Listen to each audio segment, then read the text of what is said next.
Hi friends, आप सभी का स्वागत है आपका अपना चैनल एग्जाम फॉर्मेट पर।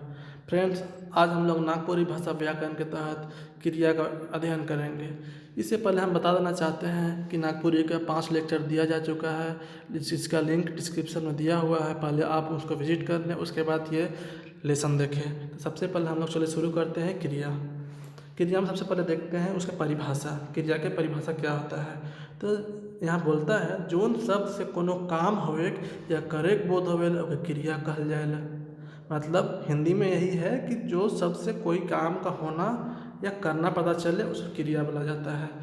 आगे देखते हैं क्रिया व्याकरण का मूल अंग है के। क्रिया व्याकरण का मूल अंग के मुख्य भाग है। जोन भाषा में जितना क्रिया भेटाएला उ भाषा उतने समृद्ध होएला, उतने समृद्ध या भरल पूरल मानल जाएला।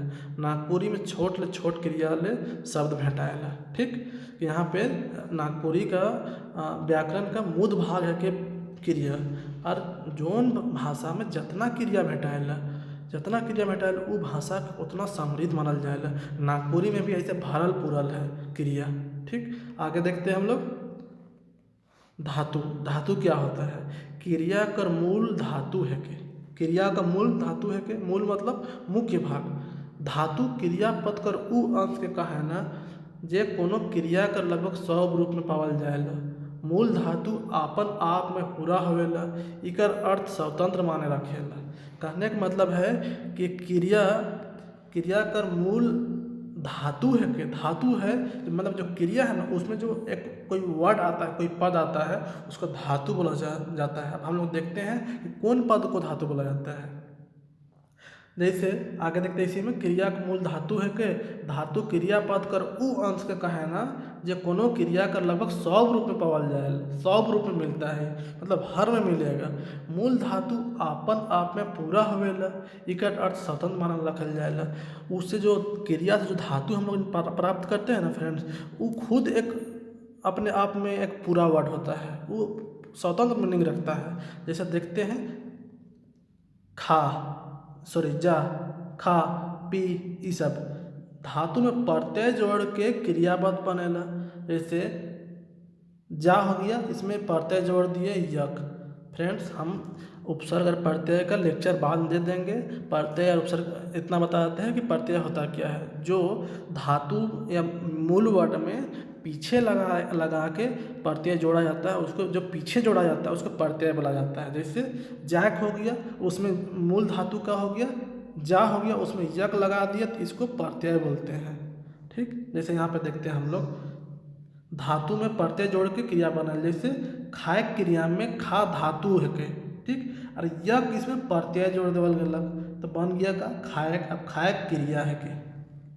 ठीक, वैसे ही नागपुरी में यक प्रत्यय हटाए के मूल धातु के पता चलेला। जैसे नागपुरी में यक प्रत्यय हटाए के मूल धातु के पता चलल जा सकेला। मतलब खाएक है ना, तो इसमें यक धातु को हटा देंगे तो मूल धातु पता चल जाएगा। तो मूल धातु क्या हुआ? खा हो गया, मतलब खाना हो गया। यहाँ पे देखते हैं हम लोग जैसे हम लोग देखते हैं यहाँ पे जायक, इसमें जा हो गया आपका मूल धातु और यक हो गया आपका प्रत्यय लगा दिए हैं। तो यही मिल के क्या हो गया? जायक हो गया। और जायक आपका क्या हो गया? नागपुरी में क्रिया हो गया। अब इसमें हम देखते हैं कि यक हटा देंगे तो क्या बचेगा? जा बचेगा। ये है आपका मूल धातु, और ये खुद में एक स्वतंत्र मीनिंग निकालता है इसका कि जाना। जा मतलब जाना, खा मतलब खाना। जैसे पी मतलब पिए का पी, इसमें यक निकाल देते हैं पी में से तो का बच गया पी, मतलब पी मतलब पीना। मतलब खुद यक जो प्रत्यय लगाए हैं पीछे लगाते हैं, जो पीछे लगता है उसको प्रत्यय बोला जाता है। उसको निकाल के हम लोग धातु का मूल रूप पता कर सकते हैं। यही क्वेश्चन पूछता है कि धातु को हम लोग क्या करने से धातु का मूल रूप पता चलता है? उपसर्ग लगाना से, प्रत्यय लगाने से, उपसर्ग हटा देने से, प्रत्यय हटा देने से। तो क्या करने से फ्रेंड्स? तो प्रत्यय हटा देने से लगता है, ना कि प्रत्यय जोड़ने से। ध्यान रखिएगा। हाँ, क्वेश्चन यहाँ पे एराइज होता है नागपुरी में यक प्रत्यय हटाए के मूल धातु का पता लगाया जा सकेला। आगे देखते हैं रचना कर हिसाब से क्रिया कर 2 गो मूल भेद होवेला। तो क्रिया का कितना भेद होता है? भेद देख रहे हैं हम लोग दो भेद होता है, याद रखिएगा, दो भेद होता है। ठीक, पहला सकर्मक क्रिया, दूसरा अकर्मक क्रिया। आगे देखते हैं क्या है इसमें। सकर्मक क्रिया, सकर्मक क्रिया उके कहेना जेकर संगे कर्म होवे या कर्म होवे के संभावना होवे। मतलब सकर्मक क्रिया उसको बोलते हैं जिसके साथ कोई काम होने का पता चलता है। आगे देखते हैं, इमाने जोन क्रिया कर उपयोग कर संचालनकर्ता से होवे और जेकर फल या प्रभाव कोनो दूसर आदमी या वस्तु चाहे कर्म पर पड़े उके सकर्मक क्रिया कहल जा सकेला। जैसे कर्म पीठा खाएला। अब इसमें किसके ऊपर काम पड़ रहा है, पीठा के ऊपर हो रहा है, तो वही बोल रहा है कि सकर्मक क्रिया होगे कहेला जेकर संगे कर्म होवे या कर्म होवे के संभावना होवे। तो आगे देखते हैं इसमें, कर्म पीठा खाएला ई वाक्य में कर्मा करता है के और खाए के ऊपर कर्ता रूप से संबंध रखेला। बिल्कुल कि कर्मा करता है कि और खाना उसका कर्ता रूप से संबंध रख रहा है। सवाल उठेला कि का खाएला कर्मा, तो जवाब है पीठा खाएला। ई लखे पीठा का सीधा संबंध माने वस्तु का सीधा संबंध खाए से है। बिल्कुल आगे देखते हैं, हिया कर्मा कर खाए फल कर्म माने पीठा ऊपर माने कर्म ऊपरे पड़ेला। हिया कर्मा कर खाए फल कर्म माने जो कर्म जो पड़ रहा है किसके ऊपर पड़ रहा है, तो पीठा के ऊपर जो काम हो रहा है वो पीठा को खा जा रहा है कर्मा। ठीक, से खाए क्रिया सकर्मक क्रिया कहाएला। ठीक, आगे देखते हैं। अभी पूरा एक बार और समझा देंगे, टेंशन मत लीजिए, बहुत इजी है। जहाँ वाक्य में सवाल खड़ा कर ले, कौन कर सवाल मूल रूप से खड़ा होवे, इके सकर्मक क्रिया पता सहजे चलेला। मतलब कहने का मतलब है कि जहाँ पे कोई भी काम हुआ, ठीक, उसमें सवाल खड़ा होता है। ठीक, और उसमें पता चल जाता है कि उसका जवाब भी मिल जाता है और सवाल भी आसानी से खड़ा होता है, तो उसको सकर्मक क्रिया बोला जाता है। जैसे राम साइकिल से घर जाएला, राम का करेला, घर जाएला, लेकिन कहाँ से जाएला, साइकिल से। तो पता चल रहा है ना पूरा आंसर, ये सकर्मक क्रिया हो गया। लेकिन राम जाएला, अभी सकर्मक क्रिया नहीं हुआ, ये अकर्मक क्रिया। पता कोई क्वेश्चन पूछेगा कि राम कहाँ से जाता है, तो पता चल रहा है, नहीं से पता चल रहा है।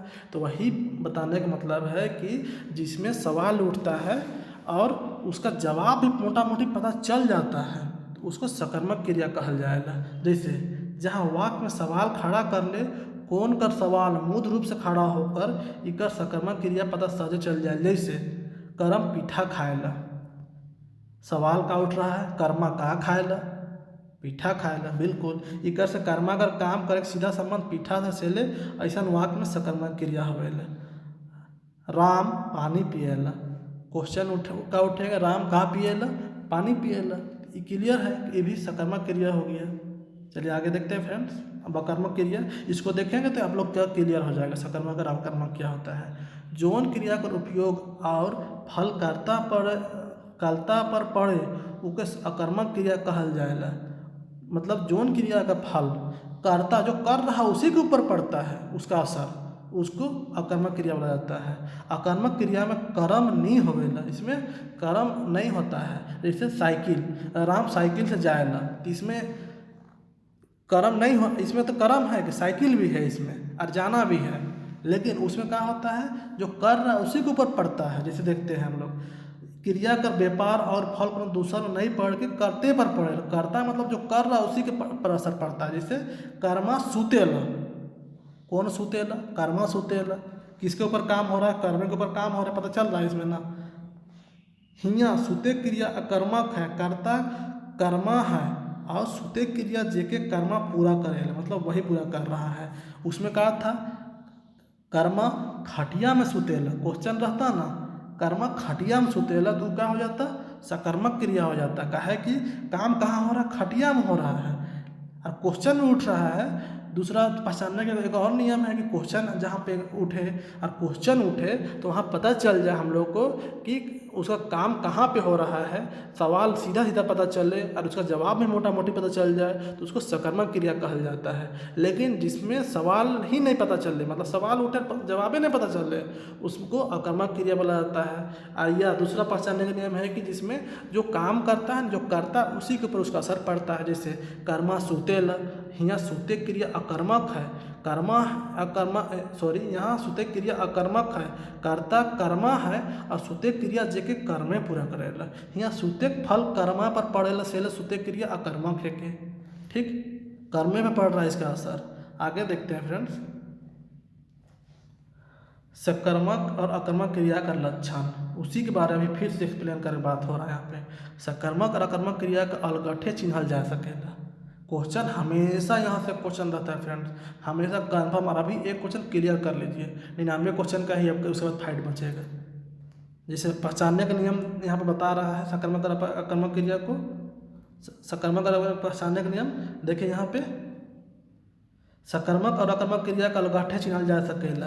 का के जैसन सवाल करल से अगर कोनो जवाब मिले तो बुझे के चाहिए क्रिया सकर्मक है के, और जवाब नहीं मिले तो बुझे के चाहिए अकर्मक है के। कितना आसान चीज़ है, कितना नॉर्मल सा सवाल है। ये क्वेश्चन रहता ही है, कन्फर्म इससे क्वेश्चन रहेगा सीजीएल में भी, झारखंड पुलिस में भी, कोई भी एग्जाम हो जैसे सी का।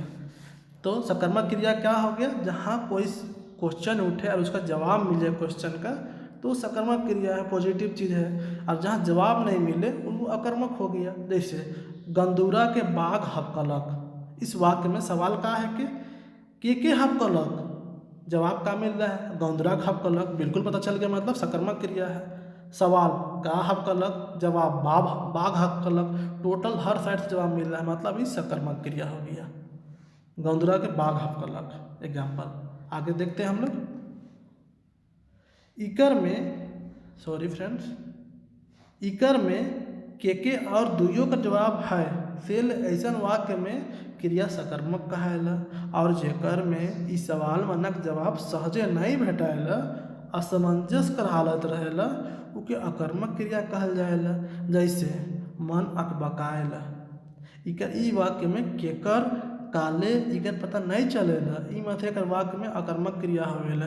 जैसे मन अकबकायला, ठीक। अब इसको पूछ देगा ये क्या चीज़ है, सकर्मक क्रिया है अकर्मक क्रिया है, तो आसान से पहचान सकते हैं कि क्वेश्चन उठ रहा है कि केकर मन अकबकायला, पता चल रहा है, नहीं पता चल रहा है, या का अकबकायला केकर मन अकबकायला और काले अकबकायला, इसे पता चल रहा है, नहीं पता चल रहा है, इसलिए अकर्मक क्रिया है। क्वेश्चन रहता है कि राम कर मन अकबकायला, तो क्वेश्चन यहाँ पे उठेगा केकर मन अकबकायला, तो राम कर अकबकायला, राम कर का अकबकायला तो मन अकबकायला, दुइयो जवाब मिल रहा है, मतलब वो सकर्मक हो गया। और इकन खाली राम नहीं है, मन अकबकायला खाली है, तो इसमें मन अकबकायला तो ये आपका अकर्मक क्रिया हो गया। इसका कुछ एग्जाम्पल देखते हैं, बहुत आसान है, देख लेते हैं।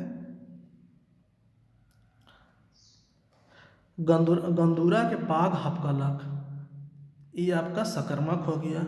बाघ हपकलक अकर्मक हो गया, पता नहीं चल रहा किसको हपका, हबकना मतलब काटना होता है फ्रेंड, ठीक।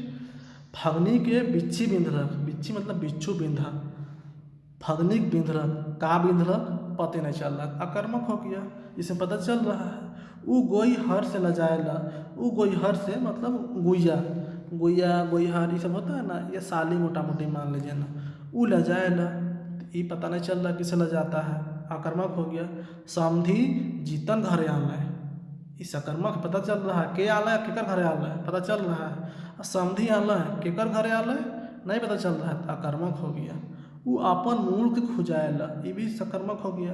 वो खुजाएला, का खुजाएला, पैर खुजाता है, हाथ खुजाता है, मुंडी खुजाता है, पता चल रहा है नहीं, तो वो अकर्मक हो गया, वो खुजाएला। कितना आसान है फ्रेंड्स, क्वेश्चन ऐसा ही रहता है। आगे देखते हैं, रचना के आधार पर दो भेद होता है, लेकिन और यहाँ पे दिया है इकरो अलावे क्रिया कर आरो रूप होवेला, क्रिया कर आरो रूप होता है, जैसे प्रेरणार्थक क्रिया, संयुक्त क्रिया, सहायक क्रिया, नामबोधक क्रिया, पूर्वकालिक क्रिया, मोटा मोटी 5 होगा। और पूछ देगा कि रचना के आधार पर कितना हुआ तो 2 बोलेंगे, सकर्मक और अकर्मक, और ऐसे के आधार पर तो 5 भी इधर होता है। देख लेते हैं, ऑप्शन दे देता है जनरली, क्या पूछता है कि चुसवायक क्रिया का क्रिया है क्या, तो पता इस सब का नाम आता है, ठीक। जैसे देखते हैं प्रेरणार्थक क्रिया, देखते हैं जोन क्रिया से कोनो काम के करुवायक कर बोध होवेला माने काम करे प्रेरणा देवल जाए, मतलब जिसको प्रेरित किया जाता है, जैसे जगुआयक, उठुआयक, चलुआयक, पिठुआयक, जोतुआयक। आगे देखते हैं, जैसे इसमें चूस धातु हो गया, उसमें आगे नॉर्मल क्रिया का बोलते हैं, चूसक बोलते हैं हम लोग, ठीक। और इसको चुसवाक जो हो गया ना, ये प्रेरणार्थक क्रिया हो गया। किसी को हम लोग चुसवा रहे हैं प्रेरणा दे के, जैसे लिखेक, लिखवाक, ये प्रेरणार्थक हो गया, हम लोग लिखवा रहे हैं किसी को। आगे देखिए, जैसे चाटेक, चटुआक, ये प्रेरणार्थक हो गया। नाचेक नॉर्मल हो गया। नचुआक, इसको हम लोग नचवाने का ही कर रहे हैं। जैसे थुकुआक, ये प्रेरणार्थक हो गया। सोटुआक, ये हो गया। नोचुआक, ये हो गया। देख लीजिए फ्रेंड, एक बार पूरा समझ में आ गया होगा क्या है। आगे देखते हैं, दूसरा हो गया संयुक्त क्रिया। जौन क्रिया दो या दो से बेसी धातु कर मेल से बनेला ओके संयुक्त क्रिया कहल जाए। संयुक्त मतलब ही पता चल रहा है फ्रेंड्स कि मिला हुआ, तो इसमें दो या दो से बेसी धातु का मेल से बनेला। धातु जान रहे हैं ना हम लोग, किसी प्रत्यय हटा के धातु पता चलता है, तो वैसे ही हर भाषा में ऐसा क्रिया वाक्य में भेटाएला, हर भाषा में मिलता है। इकर से वाक्य के लंबा करे, बढ़ाए में, जोड़े के मदद मिलेला। जैसे देखते हैं हम लोग, धनुआ कांदलक, रुचुआ कांदे लागलक, मोय नैहर पहुँच गेलक। ई वाक्य मन में कांदलक, कांदे लागलक, पहुँच गेलक संयुक्त क्रिया है, ठीक फ्रेंड्स। आगे देख लीजिएगा, यहाँ एक दाना साधारण क्रियापद खा पी ले जामन धातु बनाए न हुए संयुक्त क्रिया में होवेक, आवेक, जाएक, रहेक, राखेक, पारेक, लागेक, भेजेक क्रिया मनक योग से बनेला। जैसे कांदे लागलक, होवे लागलक, ठीक, आसान है। आगे देखते हैं हम लोग सहायक क्रिया क्या होता है। संयुक्त क्रिया भी देख लिए, प्रेरणार्थक भी देख लिए। प्रेरणार्थक में क्या हुआ, जिसमें हम लोग प्रेरित करते हैं, जैसे चूसे को चुसवायक आपका प्रेरणार्थक हो गया। यहाँ पे फिर कांदे लागलक, ठीक, ये आपका संयुक्त हो गया। अब सहायक क्रिया देखते हैं तीसरा, जौन क्रिया मूढ़ क्रिया का रूप और उकर अर्थ का स्पष्ट करे। जौन क्रिया मूढ़ क्रिया का रूप और उकर मीनिंग को स्पष्ट करता है या उसको बताने में मदद करता है, ओके सहायक क्रिया कहल जाएला। कहूँ एक ले बगरा सहायक क्रिया भेटाएला, कहीं एक से ज़्यादा बगरा सहायक क्रिया भेटाता है। जैसे मंगरू खात रहे, यहाँ दो क्रिया है, खात और रहे। कहने का मतलब है, आके हम लोग यहाँ पे देखते हैं सहायक क्रिया, जिसको इंग्लिश में एक्सुलरी वर्ब बोला जाता है। एक्सुलरी वर्ब सुने हैं, वैसे ही ये जयमार कैसा होता है, वही है इसमें मोटा मोटी मान लीजिए। जौन क्रिया मूढ़ क्रिया का रूप और उकर अर्थ का स्पष्ट करे के मदद करेला, ओके सहायक क्रिया कहल जाएला। कहूँ एक से ज़्यादा भेटाएला, जैसे मंगरू खात रहे, जिसमें खाना तो होता ही क्रिया, रहे ये भी एक क्रिया ही है, उसी के बारे में बता रहा है कि मंगरू खात रहे, ये आपका हो गया सहायक क्रिया। यहाँ दो क्रिया खात और रहे हैं। मूढ़ क्रिया खाए है के, रहे सहायक क्रिया है के, पता चला। सहायक एक्सुलरी वर्ब यही है सहायक। ऊ रेडियो सुनत रहे, इकर में सुनेक और रहेक, जैसे सुनेक ये तो मेन क्रिया हो गया, रहेक सहायक क्रिया हो गया। दो ही ठो क्रिया है, सुनेक मूढ़ क्रिया और रहे सहायक क्रिया है के। तो सहायक क्रिया पूछ देगा इसमें कि सहायक इनमें से सहायक क्रिया कौन है, तो इसमें यह है सहायक क्रिया, ठीक। आगे देखते हैं नामबोधक क्रिया। संज्ञा चाहे विशेषण कर संज्ञा चाहे विशेषण कर संगे क्रिया कर जोड़े से जो संयुक्त क्रिया बनेला, ओके नामबोधक क्रिया कहेला। इसमें जोड़ने का काम होता है संज्ञा चाहे विशेषण से। नामबोधक क्रिया संयुक्त क्रिया नहीं लागे, काहे कि इसमें तो संयुक्त क्रिया हम लोग का पढ़े कि दो ठो धातु से मिल के बन रहा है, कंबाइन होकर। अब इसमें मिलने का बात हो रहा है, जोड़ने का। लेकिन यहाँ पे आगे क्या बोल रहा है, नामबोधक क्रिया संयुक्त क्रिया नहीं लागे। असल में संयुक्त क्रिया दो क्रिया से बनेला, जबकि नामबोधक क्रिया संज्ञा चाहे सर्वनाम कर मेल से बनेला। कितना बड़ा डिफरेंस बता रहा है, वो दो ठो क्रिया से मिल के बनता है, ठीक। कांदे लागलक वो संयुक्त क्रिया हो गया, कांदे लागलक। और इसमें क्या बोल रहा है नामबोधक क्रिया में कि संज्ञा या विशेषण से मिल के बनता है। जैसे हम लोग देखते हैं संज्ञा क्रिया भाषम करेक मतलब संज्ञा क्रिया, करेक एगो हो गया, और भाषम मतलब संज्ञा हो गया भाषम। विशेषण क्रिया हताश हो गया, हताश एगो विशेषता है ना, हताश होना, भाव का ये करना विशेषण, तो वही। और होवेक वही हो गया आपका होवेक मतलब आपका क्रिया हो गया। ये दो ठो से मिल के बनता है। जैसे अलग अलग इसमें है, या तो संज्ञा से मिल के बने या इसके साथ मिल के बने, विशेषण से मिल के बने। ऐसा नहीं कि ये दोनों के साथ मिलता है, ऐसा नहीं, एक एक करके या तो संज्ञा से मिल के बनता है या विशेषण से मिल के बनता है। जैसे भाषम हो, भाषम आपका संज्ञा हो गया, भाषम करक, और करक क्रिया हो गया, तो ये आपका नामबोधक क्रिया हो गया।